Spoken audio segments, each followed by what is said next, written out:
Hello guys, welcome back to my new channel. তো আপনারা দেখতে পাচ্ছেন আমি বানাবো এখন করলা দিয়ে কই মাছ। তো করলাটাকে ভালো করে কেটে নিচ্ছি। কেটে নেওয়ার শেষ এবং নুন আর লেবুর রস দিয়ে আমি মাখাবো। মাখানোতে কি হবে, তেঁতোটা যেটা থাকবে ওটা একদম বেরিয়ে যাবে। আর এখানে আমি সর্ষে আর জিরা, গোলমরিচ, একটু লবণ দিলে ভালো করে হবে আর কি। মিক্সারের মধ্যে পিষে নিয়েছি। ওখানে কাঁচা লঙ্কা, রসুন, একটু পানি দিয়ে আমি ভালো করে পিষে নিয়েছি। এবারে এখানে নুন হলুদ মাখিয়ে মাছটাকে ভেজে নেব, তেলের মধ্যে ফ্রাই করে নেব। এখানে ফ্রাই হচ্ছে। আর এখন করলাটাকে দেখো অলরেডি তেতো বেরিয়ে গেছে। এখন আমি করলাটাকে ওই মাছের তেল ভাজা হলে করলাটাকে ওই তেলের মধ্যে ভেজে নেব।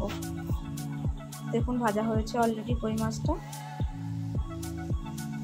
এবার ওই তেলের মধ্যে আমি করলাটা দিয়ে দিব। অলরেডি ভাজা হয়ে গেছে। করলাটা দিয়ে দেওয়ার পরে ওখানে একটু নুন দেবো। ভাজা হয়ে গেছে। তারপর এখানে আর একটু তেল কম হলে একটু তেল দিতে পারেন। মেথি সব কিছু দিয়ে নাড়াচাড়া করবো। যতগুলো মশলা, পেঁয়াজ আর যেটা পেশা হওয়া মশলা ওটাও আমি দিয়ে দিলাম। দেওয়ার পরে ভালো করে একদম দেখবো কাঁচা যে ভাবটা ওটা অলরেডি যখন চলে যাবে, তখন আমি দুটো টমেটো দিয়ে দেবো। ওখানে লবণ দিয়ে দেবো, হলুদ দিয়ে দেবো, দিয়ে ওটা এমন করে ফ্রাই করতে হবে যাতে কাঁচা যে ভাবটা ওটা চলে যায়। তো অলরেডি চেকে দেখে নিয়েছি, ওটা চলে গেছে। এবার আমি দিয়ে দেবো ভাজা করলাটা ভেজে দেওয়ার পরে একটু জল দিয়ে সেদ্ধ করবো। যখন অলরেডি সেদ্ধ হয়ে গেছে তখন দেখুন একদম সেদ্ধ ভাবটাও চলে গেছে। স্বাদ পরিমাণে একটু লবণ আপনারা দিয়ে দেবেন। তারপরে দেখুন পুরোটাই একদম মোমের মতো গলে গেছে। এখন কই মাছটা দিয়ে দিলাম। কই মাছটা দেওয়ার পরে ঢেকে দিলাম। আর আপনারা এটা ভাত দিয়ে খেতে হবে, যেহেতু আপনাদের পরিমাণ মতো আপনারা রাখবেন। তো দেখুন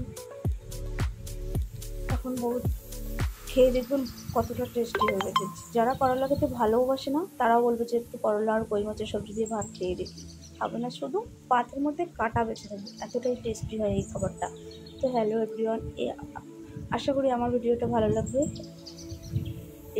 একটা লাইক, শেয়ার এবং সাবস্ক্রাইব করে দেবেন দয়া করে। আমার ভিডিওটা আমি এখানে শেষ করলাম। Thank you so much.